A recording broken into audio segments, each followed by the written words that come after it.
بسم اللہ الرحمن الرحیم۔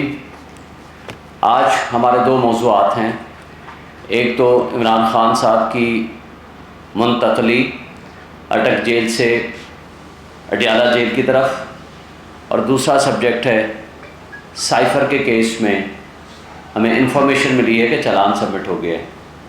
ہمارے پاس پورا ریکارڈ، وہ انفارمیشن ابھی کمپلیٹ موجود نہیں ہے، تو جب موجود ہوگی تو نیچرلی ہم اس کے اوپر پراپرلی رسپونڈ کریں گے، but for the time being جو ہمارا پوائنٹ آف ویو ہے آپ سے شیئر کرنا ہے۔ پہلی بات تو یہ ہے کہ جس وقت متاثر جج ہمایوں دلاور نے ایک اللیگل، ان کانسٹیٹیوشنل، ان لافل اور یک طرفہ فیصلہ سنایا جس میں ہمارا حق دفاع بھی ختم کر دیا گیا تھا، ہمارے گواہان بھی نہیں آنے دیے گئے تھے، یہ پاکستان کی تاریخ کا واحد کیس ہے کہ جس میں ملزم بھی نہیں، اس کا وکیل بھی ان کے بقول موجود نہیں، حالانکہ وہاں موجود تھے، اس کے باوجود ایک لکھا لکھایا فیصلہ ان تک پہنچا، انہوں نے اناؤنس کر دیا۔ ابھی فیصلے پہ دستخط نہیں ہوئے، وارنٹ آف ارسٹ پہ ایگزیکیوٹ نہیں ہوا، وہ جاری نہیں ہوا، اس پہ دستخط نہیں ہوئے، اور لاہور پولیس پہلے پہنچ گئی وہاں گرفتار کرنے۔ بہرحال اس میں لکھا ہوا ہے کہ اڈیالہ جیل میں رکھا جائے گا، اور اس وقت ہم نے پٹیشن فائل کی اسلام آباد ہائی کورٹ میں کہ ہمیں یہ بتایا جائے کہ پھر یہ کس کے حکم سے اڈیالہ جیل کی بجائے اٹک جیل لے جایا گیا۔ لیکن بدقسمتی سے کہ اس کیس میں ضمانت کا فیصلہ ہو گیا، حالانکہ جج صاحب نے کہا تھا میں 4 دن میں اس ضمانت کا فیصلہ کروں گا، لیکن 4 دن کی بجائے 25 دن لگائے۔ لیکن اس کا فیصلہ ہونے کے بعد 2 مہینے کے بعد یہ فیصلہ کیا کہ اٹک جیل سے منتقل کر دیا جائے اڈیالہ جیل۔ اس دوران ایک اور متاثر جج ابو الحسنات ذوالقرنین، جس نے انڈیٹڈ ایک روکار بھجوا دی، اور جس میں نہ تو وکلاء موجود تھے، نہ ملزم موجود تھا، نہ عمران خان صاحب کو پروڈیوس کیا گیا، نہ ان کو طلب کیا گیا، اور ان کو گرفتاری ڈال دی گئی سائفر کے کیس میں، اور اس دوران سائفر کیس FIR بھی درج ہو گئی جس کا کسی کو نہیں پتا تھا۔ اب مسئلہ یہ تھا کہ چلے سائفر کے کیس میں ضمانت کا فیصلہ کر دیں۔ 6 تاریخیں جج صاحب یا چھٹی پہ چلے گئے، یا کسی ایک بہانے سے یا دوسرے بہانے سے وہ ڈیلے کرتے رہے، یا پراسیکیوشن ڈیلے کرتی رہی۔ بالآخر ضمانت کی درخواست خارج کر دی گئی، حالانکہ وہ قابل ضمانت جرم ہے جس کی 2 سال کی سزا ہے۔ اور اس کے بعد اسلام آباد ہائی کورٹ میں جب پٹیشن فائل کی، اور 12 مرتبہ ہم لکھ کے بھی کہہ چکے ہیں اور مطالبہ بھی کر چکے ہیں کہ چیف جسٹس عامر فاروق صاحب ہمارے کیس نہ سنیں، کیونکہ وہ متعصب ہیں، وہ پریجوڈس رکھتے ہیں، لہٰذا ان کے اوپر ہمارا ٹرسٹ نہیں ہے کہ عمران خان صاحب کے وہ مقدمات سنیں۔ لیکن بدقسمتی سے یہ ٹریک ریکارڈ ان کا ہونے کے باوجود وہ سارے کیسز وہ کہتے ہیں ہم خود سنیں گے، اور ہم نے یہ مطالبہ کیا ہے کہ یا کسی بھی جج اسلام آباد ہائی کورٹ کو دے دیں، لاہور ہائی کورٹ کو بھجوا دیں، پشاور ہائی کورٹ کو دے دیں، اور سپریم کورٹ میں بھی ہم پٹیشن فائل کر چکے ہیں، لیکن جسٹس عامر فاروق صاحب سوائے اپنے اس پاس مقدمے رکھنے اور کمپرومائزز کرنے کے علاوہ کوئی ہماری پٹیشن کو انٹرٹین نہیں کرتے پراپرلی، جو ہمارا بنیادی حق ہے۔ اب ہم آتے ہیں کہ جو اس وقت ٹرانسفر کرایا، بجائے سائفر کیس میں وہ فیصلہ کرتے، پہلے کہا گیا کہ جناب میں یہ فیصلہ کروں گا کہ ان کیمرہ ٹرائل ہونا چاہیے یا اوپن ٹرائل ہونا چاہیے، لیکن ضمانت کا کیس تھا، اور ہم نے کہا کہ ضمانت کا کیس ٹاپ موسٹ پرائیورٹی ہوتا ہے، آپ اس پہ فیصلہ کر دیں۔ وہ فیصلہ کرنے کے بجائے انہوں نے ریزرو کر دیا، اور اگلے دن فیصلہ آیا کہ جناب یہ تو ابھی پراسیکیوشن نے لکھ کے ہی نہیں دیا کہ اس کو ان کیمرہ ٹرائل کیا جائے۔ اب ٹرائل کا فیصلہ تو ٹرائل کی سٹیج پہ ہوگا، ضمانت کا فیصلہ آپ بے شک کسی کی موجودگی میں نہیں، وہ وکلاء کی موجودگی میں کر دیں، آپ فیصلہ تو کریں، لیکن اس کو انڈیفینٹ پیریڈ کے لیے تاریخ دے دی گئی، یعنی ضمانت کے کیس کا فیصلہ پینڈنگ کر دیا گیا، اور اس کا ٹرائل کی بات ہونے یا نہ ہونے کا فیصلہ بعد میں کیا جائے گا۔ بہرحال یہ ایک الگ قسم کی بدقسمتی ہے، لیکن پہلا جو چیک ہمارا ہے کہ جو خان صاحب کو ٹرانسفر کیا گیا، انہوں نے کہہ دیا کہ جی ان کو ٹرانسفر کرتے ہیں، اور فیسلٹیز جو اویلیبل انڈر دی لا ہیں وہ دے دیں۔ لیکن بدقسمتی سے یہ سارا ڈرامہ رچایا جا رہا ہے کہ جناب پورے میڈیا میں کہا جاتا ہے کہ جناب B کلاس دے دی گئی، اور تمام وہ فیسلٹیز جس کے prime minister under the rules and law حقدار ہیں وہ دے دی گئی۔ جو کہ جھوٹ پہ مبنی ہے، ایسا بالکل نہیں ہے۔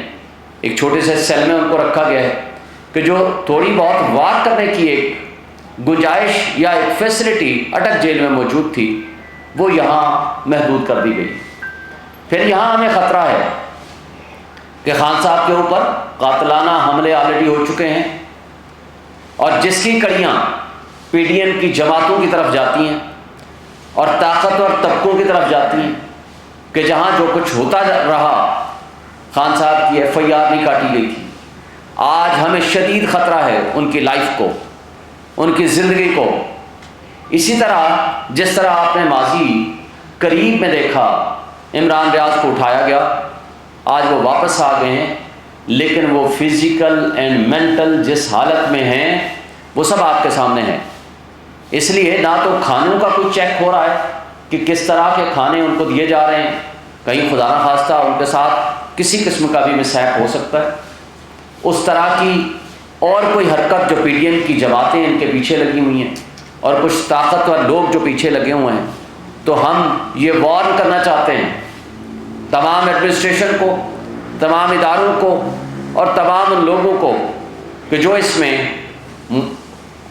جو کوتاہی برت رہے ہیں، جو زندگی کو خطرے میں ڈال رہے ہیں، اگر خدا نہ خواستہ ایسا کچھ ہوا تو قوم آپ کو معاف نہیں کرے گی۔ ماضی میں آپ نے دیکھا کہ کس طرح ذوالفقار علی بھٹو کی شہادت ہوئی، اور وہ بھی کورٹس کے ذریعے کرائی گئی، اور کس طریقے سے بے نظیر بھٹو کی شہادت کرائی گئی، اور کس طرح عمران خان کے اوپر ایک نہیں کئی قاتلانہ حملے ہوئے۔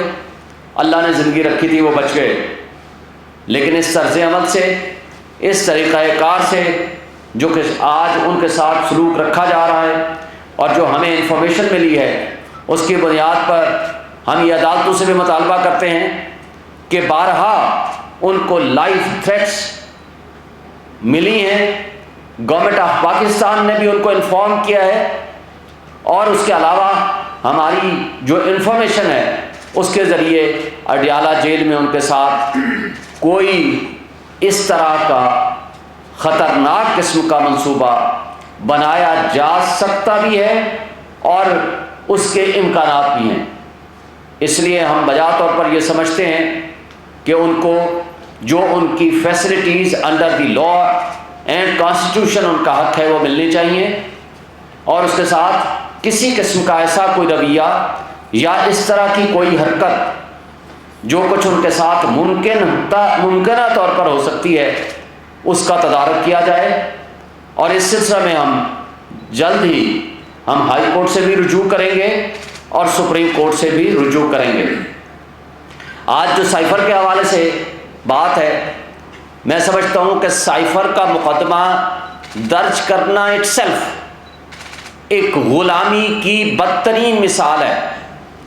جس شخص نے، عمران خان جس شخص نے ملک کی سلامتی اور خود مختاری کا دفاع کیا، جس نے ایبسلیوٹلی ناٹ کہا، اس کو آپ نے چند دنوں میں رجیم چینج آپریشن کی سازش کے تحت ان کو اقتدار سے ہٹا دیا، اور جس شخص نے کہا بیگرز آر ناٹ چوزرز، اس کو آپ نے پرائم منسٹر بنا دیا، اور جس شخص نے کہا امریکہ ہماری وینٹیلیٹر ہے، اس کو آپ نے ڈیفنس منسٹر بنا دیا، اور جو سازش میں ملوثی کردار تھے ان کو یا تو آپ نے ان کے مقدمات ختم کر دیے یا ان کو اقتدار وہ بخشا کہ جس کی آج پاکستان نتائج بھگت رہا ہے۔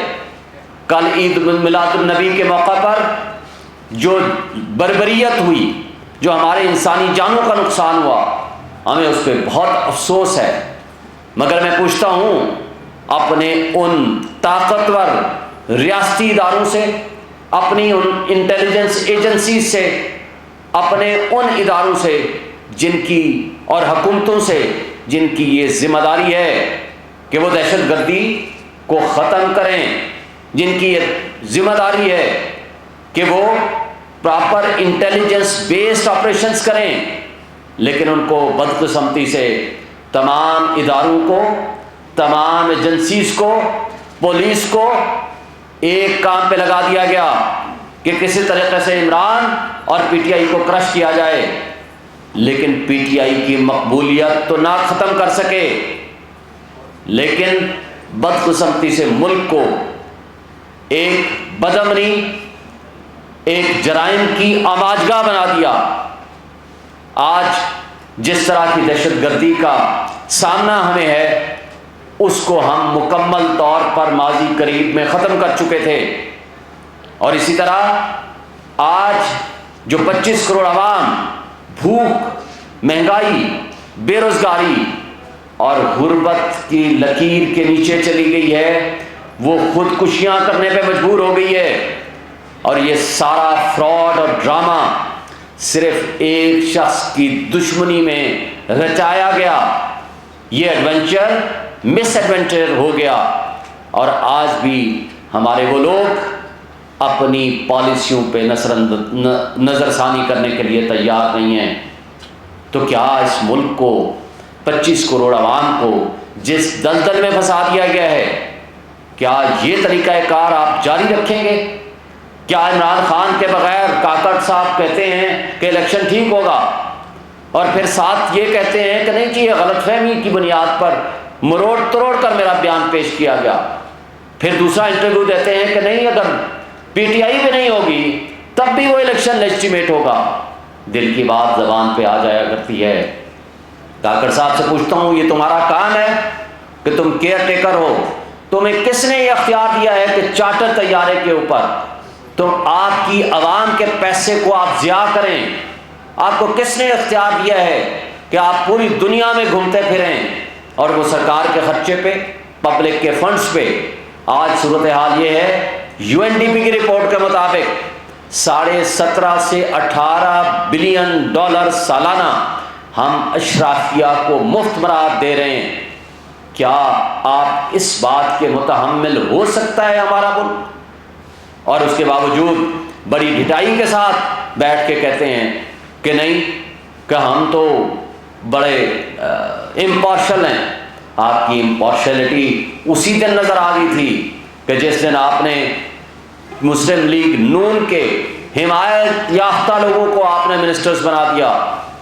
آج صورتحال یہ ہے کہ سائفر کے حوالے سے وہ سارے کردار جو آج سب کے سامنے انٹرسیپٹ کی رپورٹ دے چکی ہے، انٹرسیپٹ کی رپورٹ اگر غلط ہے تو میں حکومت پاکستان سے، میں اپنے اداروں سے مطالبہ کروں گا کہ آپ اس کے خلاف مقدمہ دائر کیجئے اور کہیے کہ یہ رپورٹ غلط ہے، اور یہ کہیے کہ اس سازش میں یہ لوگ ملوث نہیں ہیں، یہ کہیے کہ اس کے کنٹینٹس پاکستان کی سلامتی اور خود مختاری کے خلاف ہیں۔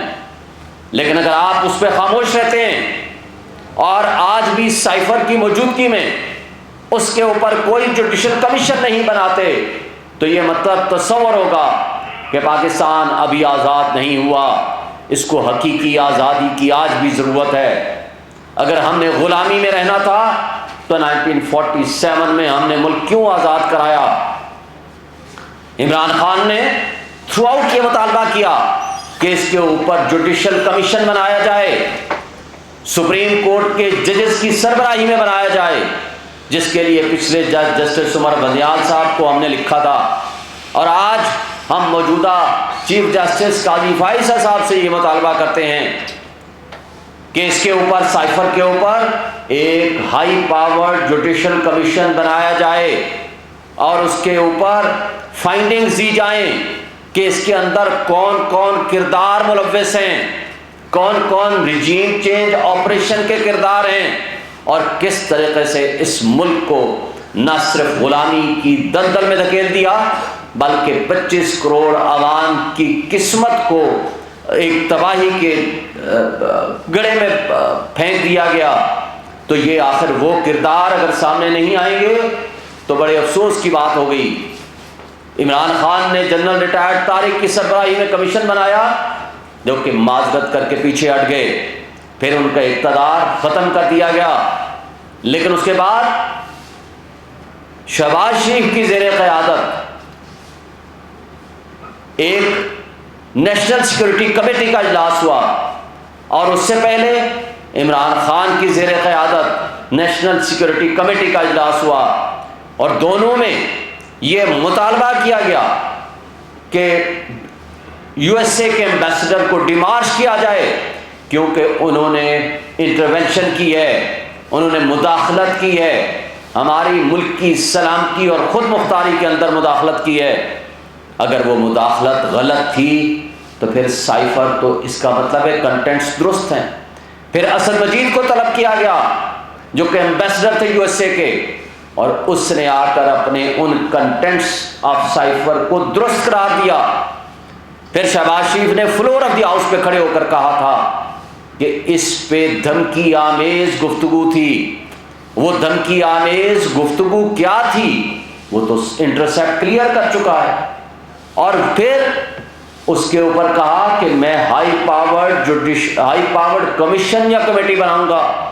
تو پھر وہ کدھر گئی کمیٹی یا وہ کمیشن؟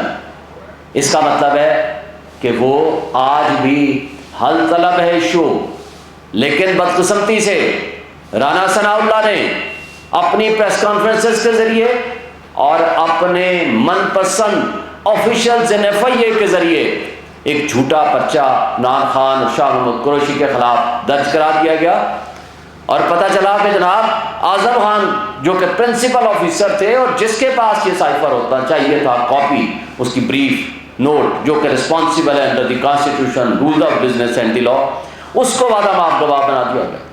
اور اسد صاحب جو کہ اس وقت اس کے اندر ایکیوز تھے، اب پتہ چلا ان کو بھی، ان کا نام بھی اس لسٹ میں نہیں، اور ایک صرف عمران خان اور شاہ محمود قریشی کو اس کے اندر ایکیوز بنا کے چالان سبمٹ کر دیا گیا۔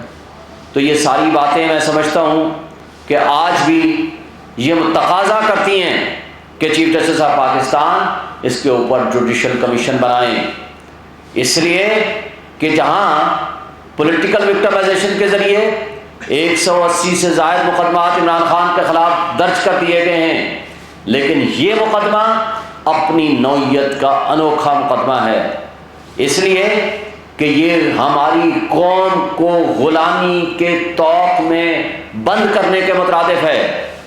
اگر یہ مقدمہ چلتا ہے تو پوری دنیا میں ہماری ایک ایٹمی پاور رکھنے والی ملک اور قوم کی سب سے بڑی بے عزتی ہے۔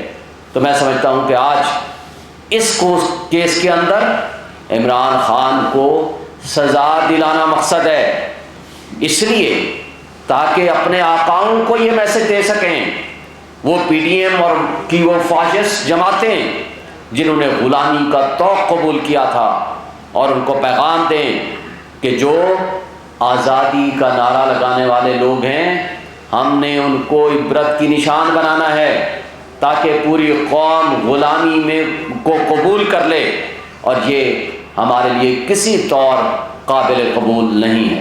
Thank you. سر یہ بتائیے کہ 28 گواہ پیش کیے گئے، اس میں دفتر خارجہ بھی شامل ہے، پی ایم ہاؤس کے افسران بھی شامل ہیں، اور اس نے بھی جب ان کیمرہ سماعت ہوئی تھی اس میں 161 کا بیان تھا۔ یہ 164 کا بیان کب ہوا؟ یہ تو مجسٹریٹ کے سامنے ہوتا ہے۔ ایک بات تو یہ ذہن میں رکھیں کہ یہ ایف آئی آر اس لیے نہیں بن سکتی تھی کہ ڈی کلاسیفائی کرنے کا حکم ہوا کیبنٹ کے ذریعے۔ جب کیبنٹ جو کہ کمپیٹنٹ اتھارٹی ہے انڈر دی کانسٹیٹیوشن، وہ ڈی کلاسیفائی کرنے کا حکم دے دے تو ڈی کلاسیفائڈ ڈاکومنٹ کبھی وہ سیکرٹ نہیں ہوتا، لیکن اس کے باوجود اس کی آج بھی سیکریسی برقرار ہے۔ اس لیے جہاں تک آپ نے 164 کی سٹیٹمنٹ کی بات کی ہے، قاضی فائز عیسیٰ صاحب کا کیس حدیبیہ پیپر مل پہ اور اسحاق ڈار کی سٹیٹمنٹ کے اوپر پڑھ لیں، اور یہ قانون کا تقاضا ہے کہ جب تک 164 کی سٹیٹمنٹ ریکارڈ کرنے والا شخص ملزم اور اس کے وکیل کی عدم موجودگی میں کرے گا، اس کی کوئی قانونی حیثیت نہیں ہے، اور وہ نلیفائی ہوگا، اس قانون کی نظر میں اس کی کوئی حقیقت اور وقت نہیں ہے۔ یہ قانون بھی ہے، یہ سپریم کورٹ کا فیصلہ بھی ہے، لیکن بدقسمتی سے جو کچھ کیا جا رہا ہے یا کہا جا رہا ہے یا جن ملازمین کو پریشر ڈال کے ان کی سٹیٹمنٹس لائی گئی ہے، اوریجنل سائفر تو آج بھی موجود ہے۔ کہاں موجود ہے؟ وہ منسٹری آف فارن افیئرس میں موجود ہے. اگر آپ ایف آئی آر کے کنٹینٹس پڑھو اس کے اندر لکھا ہوا ہے یہ کلاسیفائڈ ہے، حالانکہ ڈی کلاسیفائی کا حکم موجود ہے، کیبنٹ کا موجود ہے. بلکہ میرے پروگرام میں بیٹھ کے کئی دفعہ عطا تارڑ نے اور کئی لوگوں نے ایکسیپٹ کیا، ان کے منسٹرز نے، ہاں جی وہ ڈی کلاسیفائی کرنے کی وہ کیبنٹ نے آرڈر کر دیا تھا. تو اس لیے یہ کنٹینٹس آف ایف آئی آر ہی غلط ہے. اور دوسری بات یہ کہنا کہ وہ سائفر ہی گم ہو گیا، سائفر ٹیلی گرام گم ہو گیا، وہ آج اس کو تبدیل کر دیا، ہاں جی وہ تو فارن آفس کا موجود ہے، پھر جرم کون سا ہوا؟ نیکسٹ. شعیب صاحب، عامر ملک میرا نام ہے. آپ نے ماشاءاللہ پی ٹی آئی سے اور چیئرمین پی ٹی آئی سے متعلقہ بہت سارے امور اور معاملات کا آج اس پریس کانفرنس میں احاطہ کیا. لگتا یہ ہے کہ آپ کور کمیٹی کے ممبر بھی اور بڑے قریبی آپ کے ذرائع ہیں، آپ کے رابطے ہیں چیئرمین پی ٹی آئی سے. تو ماضی میں ایسا تھا کہ جب بڑے بڑے جلسے پی ٹی آئی کے ہوتے تھے تو چیئرمین پی ٹی آئی سیاسی مخالفین کو ایفیڈرین عباسی اور مولانا ڈیزل کا القابات سے پکارا کرتے تھے. اب یہ جو توشہ خانہ کی واردات ہے اس کے نتیجے میں مخالفین جو ہیں وہ ان کو توشہ خان کے لقب سے پکار رہے ہیں. تو اس پہ چیئرمین پی ٹی آئی یا پی ٹی آئی کیا محسوس کر رہے ہیں، ذرا یہ بتائیے. پہلی بات تو یہ ہے کہ پی ٹی آئی اور چیئرمین پی ٹی آئی کی مقبولیت، آپ نے وہ جو سو کارڈ گیلپ رپورٹ آئی ہے، میں اس کو سو کارڈ اس لیے کہتا ہوں، میں بھی اس کو نہیں مانتا جس طرح کی وہ رپورٹس آئی ہیں. لیکن ہم چلیں for the time being minimum بھی ہم آپ کو کہیں، پوری عوام کی 70% آبادی آج بھی وہ ایک ہی شخصیت کو پسند کرتی ہے، اس کے نظریات سے متفق ہے، وہ واحد شخص ہے عمران خان اور پی ٹی آئی. توشہ خانہ کے ذریعے آپ نے بولا، توشہ خانہ نے تو آپ سب کے پول کھول دیے ہیں ماشاءاللہ. ہمارے خلاف تو الزام صرف یہ ہے نا کہ آپ نے وہ ڈیکلریشن پراپر نہیں کی، ٹیکس اتھارٹیز کے پاس کر دی، لیکن آپ نے جو الیکشن کمیشن کے پاس وہ لفظ لکھنا تھا توشہ خانہ وہ نہیں لکھا. حالانکہ ٹیکس اتھارٹیز کے پاس آپ نے جو اخراجات اور جو آپ کے ریسورسز ہیں دونوں لکھنے ہوتے ہیں، آمدن اور اخراجات. یہاں آپ نے ٹوٹل ایسٹس لکھنے ہوتے ہیں، اس کے لیے کنڈیشن مست نہیں تھی. لیکن جن لوگوں نے توشہ خانہ سے غیر قانونی گاڑیاں لی، جنہوں نے جرم کیا اور نیب لا ترمیم کر کے ان مقدمات کو اپنے آپ کو ختم کرا لیا، جس میں مریم نواز نے گاڑی لی. آپ نے منصور خان کے پروگرام آپ نے دیکھ لیا اور کہ اچھا یہ میں نے بھی لی تھی. اور آپ نے نواز شریف نے گاڑی لی جو کہ نہیں لے سکتے تھے انڈر دی لا. جس نے قانون کے مطابق کوئی بینیفٹ لیا، کوئی تحفہ لیا، پیسے جمع کرائے اور پھر اس کی پراپرٹی ہے اس کو بیچے، اپنے پاس رکھے، وہ کسی کو دے، وہ آگے گفٹ کرے، اس کو آپ نہیں پوچھ سکتے. لیکن جس شخص کو جو اتھارٹی نہیں ہے لینے کی، وہ ہیں گاڑیاں. آصف علی زرداری نے 3 گاڑیاں لی، یوسف گیلانی نے 1 لی، ایک نواز شریف نے لی، ایک مریم نواز نے لی جو آتھورائز ہی نہیں ہے، پبلک آفس ہولڈر ہی نہیں تھی، وہ لے ہی نہیں سکتی تھی، لیکن اس نے بھی لے لی. اس لیے کہ یہاں بدقسمتی سے میڈیا کو 10 ارب دے دیے گئے پچھلے 1.5 سال میں، 16 مہینے میں. پوری رام کہانی چلتی رہی، توشہ خانہ توشہ خانہ توشہ خانہ. پتہ چلا کہ توشہ خانہ کے جو مجرم ہیں وہ تو سامنے وہ مدعی بن کے بیٹھ گئے، اور جس نے قانون کے اوپر عمل درآمد کیا وہ مجرم بن گیا. اور جس نے 27 گھڑیاں لی وہ جناب فرشتے ہیں اس ملک میں. اور جس شخص نے گھڑی لی اور اس کو یا جو بھی تحائف لیے اس کو قانون کے مطابق ڈکلیئر کیا وہ مجرم بن گئے. یہ ہے ہمارے ملک کا دوہرا معیار نظام انصاف کا اور قانون کا، جس کی وجہ سے آج ہم بھگت رہے ہیں. سر سائفر میں ایف آئی اے کی جانب سے جو آج چلان جمع کروائے گئے ان میں اسد عمر کا کہیں نام شامل نہیں ہے. کیا سمجھتے ہیں اسد عمر کو کلین چٹ اس وجہ سے ملی کہ وہ یہاں پر بیٹھ کر پریس کانفرنس کر کے گئے تھے؟ ساتھ میں ایک اور چیز بیان کر لیں کہ ایڈوکیٹ شیر افضل کا اس وقت پی ٹی آئی میں کیا رول ہے؟ کیا اس وقت دیکھیں، پہلی بات جو آپ نے اسد صاحب کے بارے میں، اسد عمر صاحب کے بارے میں کی، سب سے بڑی معذرت کے ساتھ جو جڑ ہے نا وہ آپ کی یہ پریس کلب ہے خرابی کا. یہ میں مذاق میں کہہ رہا ہوں، کہیں سیریس نہ سمجھ دینا. جو اس جہاں پریس کانفرنس کر کے گیا وہ فرشتہ بن گیا، صرف ڈرائی کلین نہیں ہوا، وہ فرشتہ بن گیا. اور جس نے پریس کانفرنس نہیں کی وہ فرشتہ بھی وہ شیطان بن گیا. یہ ہے یہاں کا نظام انصاف اور نظام قانون. تو اسد عمر صاحب کی ایک پریس کانفرنس کافی نہیں تھی، کیونکہ اب تو ہائی کورٹ کے 2 معزز جج صاحب نے، جسٹس میاں گل حسن اورنگزیب صاحب نے، جسٹس ارباب طاہر صاحب نے گو کہ لائٹر نوٹ پہ انہوں نے کہا ہم تو 5-5 10-10 دفعہ ضمانتیں آپ کو دے دیں گے، ریلیز بھی کر دیں گے، لیکن اصل آپ کی رہائی تب ممکن ہوگی جب جاؤ پریس کانفرنس کرو. یعنی پریس کلب ہی وہ واحد راستہ ہے اپنے آپ کو کلیئرنس دلانے کا اور ایکوٹل کرانے کا. اس لیے کہ نہ اس کے لیے جج کی ضرورت ہے، نہ گواہ کی ضرورت ہے، نہ قانون کی ضرورت ہے، نہ کسی اور سسٹم کی ضرورت ہے. اس لیے آپ کے پاس آ گئے. آپ نے جو بات کی، دیکھیں ہمارے ہاں پی ٹی آئی سب سے بڑی پولیٹیکل پارٹی ہے اس وقت، اس میں کوئی شک نہیں. ہمارا مخالف بھی اس بات کو مانتا ہے. اب تو شکر ہے کہ جو مخالفین ہیں، خواہ وہ ادارے ہیں یا وہ پولیٹیکل پارٹیز ہیں، انہوں نے خود جو سروے کیا ہے، جو وہ کہ اپنے آپ کو تو بہت 88% پہ لے گئے ہیں، چلیں ہم جو بھی باتیں ہیں وہ الگ ہیں، وہ بھی مانتے ہیں the only largest political party all over the Pakistan, even Sindh میں بھی ان کو زیادہ ووٹ ملے کہ جی ان کی جو ہے پاپولرٹی ایون پیپلز پارٹی سے انٹیریئر سندھ میں بھی زیادہ ہے. تو باقی کے پی کا تو آپ نے دیکھ لیا، پنجاب میں بھی دیکھ لیا. لیکن وہ بھی یہ کہتے ہیں کہ سب سے بڑی پولیٹیکل پارٹی، اب سب سے بڑی جو پولیٹیکل پارٹی ہوتی ہے اس میں کروڑوں کی تعداد میں افراد ہوتے ہیں. اب ان میں ہر بندے کا اپنا ایک موقف ہوتا ہے اور ہر شخص کا ایک دوسرے کے ساتھ اختلاف بھی ہوتا ہے، پارٹیز میں بھی اختلاف ہوتا ہے، اور ایک دوسرے کے ساتھ اپنے اپنے موقف بھی ہوتے ہیں. اور کسی کا اظہار کا طریقہ مہذب ہوتا ہے اور کسی کا اظہار کا طریقہ ذرا تھوڑا ڈفرینٹ سا ہوتا ہے. اور اس لیے کہ جو بھی اپنا موقف اظہار کرنا چاہتا ہے، وہ خواہ سوشل میڈیا ہو، خواہ وہ الیکٹرانک میڈیا ہو، وہ کر سکتا ہے. لیکن اگر وہ پارٹی کا ورکر ہے تو اس کو چاہیے کہ وہ پارٹی میں جا کر کے اپنا شکایت درج کرائے اور پارٹی کو فیصلہ کرنے دے.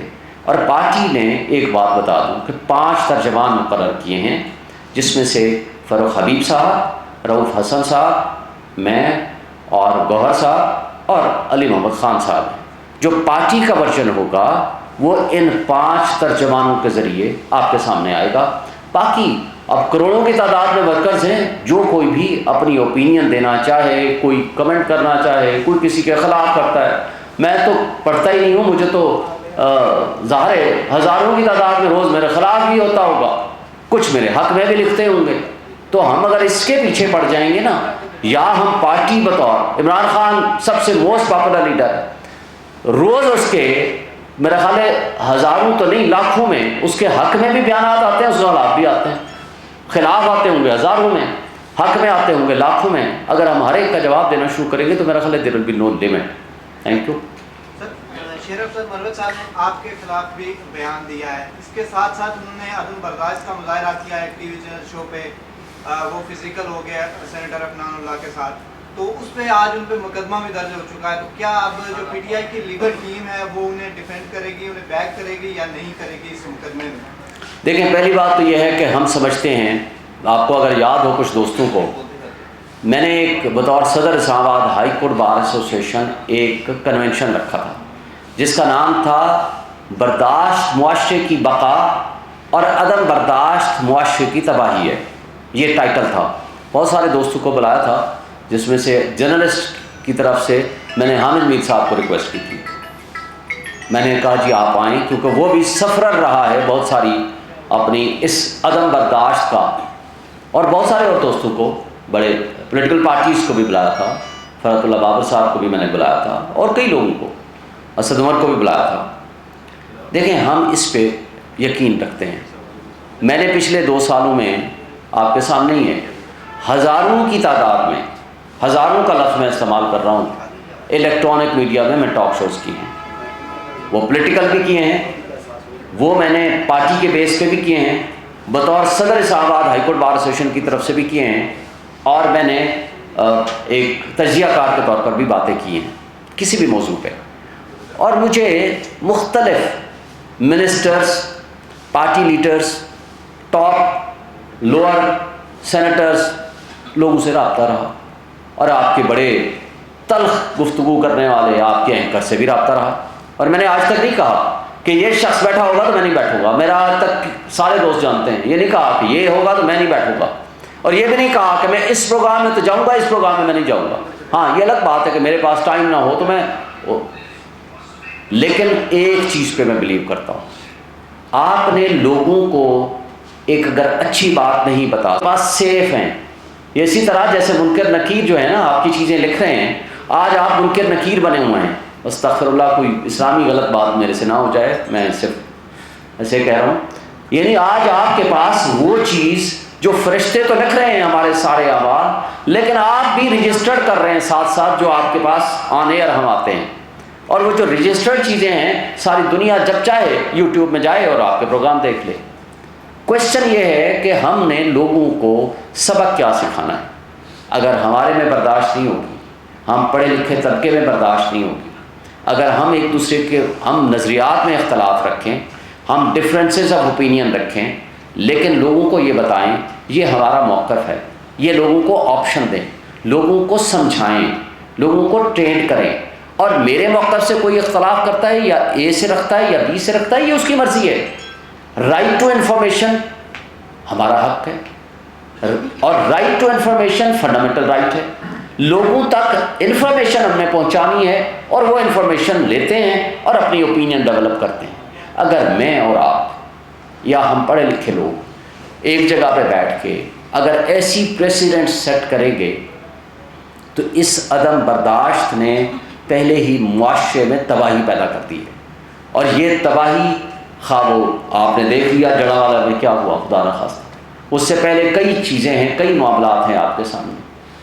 ہماری ذمہ داری ہے, آپ کی میڈیا کی ذمہ داری ہے, ہم ان لوگوں کو انکریج کریں جن کا اندر برداشت ہے, جو ریزنیبل گفتگو کرتے ہیں, ریزن اور لاجک کے ساتھ لوگوں کو قائل کریں. ہم یہاں ایک دوسرے کو گرانے میں لگے ہوتے ہیں, یہ نہیں سوچتے کہ اس کا امپیکٹ ہم پبلک قوم لوگوں میں کیا پیدا کر رہے ہیں.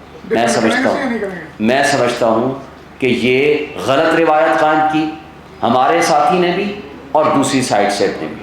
یہ انتہائی غلط روایت تھی, اس کو ہم کسی صورت انکریج نہیں کریں گے. باقی پارٹی فیصلہ کرے گی کہ ان کی کیا رائے, ان تک یہ سچویشن پہنچ چکی ہے اور وہ پارٹی کی کور کمیٹی جو فیصلہ کرے گی ہم پارٹی کے پابند ہوں گے. لیکن یہ میری رائے ہے کہ ہم برداشت کے قائل ہیں, ہم تہذیب کے دائرے میں رہنے کے قائل ہیں. جو بد تہذیبی کرے گا, جو عدم برداشت کا رویے کا اظہار کرے گا, جو غلط گفتگو کرے گا, خواہ وہ کسی بھی پولیٹیکل پارٹی سے ہو, ہم اس کو سپورٹ نہیں کریں گے. سر امین بول ٹی وی سے, میاں صاحب وطن واپس آنے قانونی رائے, قانونی ترجیح سے جواب چاہیے گا.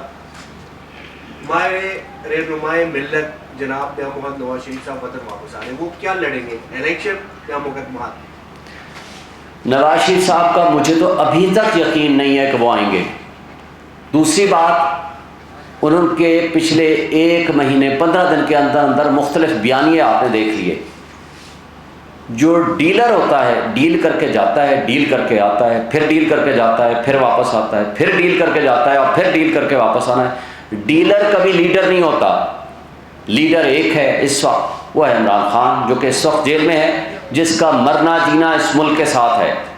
لیکن ڈیلر صاحب جب آئیں گے ان کو قانون کا سامنا کرنا پڑے گا. قانون کی نظر میں جو سزا یافتہ مجرم ہے, سزا یافتہ اشتہاری مجرم ہے, اس کو ضمانت بھی نہیں ملا کرتی, کیونکہ ضمانت کا اس نے مس یوز کیا ہے. یہ ہے قانون کی بات. وہ جیل میں جائیں گے, اس کے علاوہ ان کا کوئی ٹھکانہ نہیں ہے, اور ضمانت بھی نہیں ہو سکتی یہ قانون کے مطابق, اس لیے کہ میجر پنشمنٹ ان کو ملی ہوئی ہے, اور اس کے ساتھ ساتھ انہوں نے مس یوز آف بیل کی ہے. اور وہ کون سے ڈاکٹرز تھے جو یہ کہتے تھے پاکستان کی ہواؤں اور فضاؤں میں واپس جاؤ گے تو آپ بیمار ہو جاؤ گے, اگر پوری دنیا میں گھومتے رہو تو آپ بہت صحت مند ہیں. Thank you.